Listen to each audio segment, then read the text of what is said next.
கதம் ந ஞேயம் அஸ்மாபி பாபாதஸ்மான் நிவர்த்தித்தும் குலக்ஷக்ருதம் தோஷம் பிரபஷ்யத்வித் ஜனார்தன.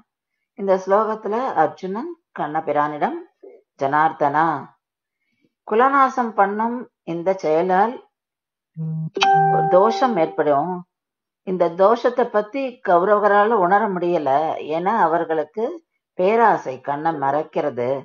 அதனால அதை உணரும் நிலையில அவர்கள் இல்லை. ஆனா நமக்கு இதை பத்தி தெரியறது. அப்படி இருக்கச்சே நம்ம ஏன் இந்த குல நாசம் என்ற இந்த கொடிய செயல்னால் வரும் தோஷத்தை விலகிக்க கூடாது? அதுலேருந்து விலகணும்னா நம்ம போரிலிருந்து விலகிடணும். இதுதான் அர்ஜுனன் அந்த போரிலேருந்து எப்படி தாம் விலகுவது என்கிறத பத்தி பேசுறான். அப்போ நம்ம அதுக்காக ஏன் நம்ம யோசனை பண்ணக்கூடாது? இந்த போரிலிருந்து விலகிறதுக்கான யோசனையை ஏன் நாம் செய்யக்கூடாது அப்படின்னு கண்ணபிரானிடம் கேட்கிறான் அர்ஜுனன்.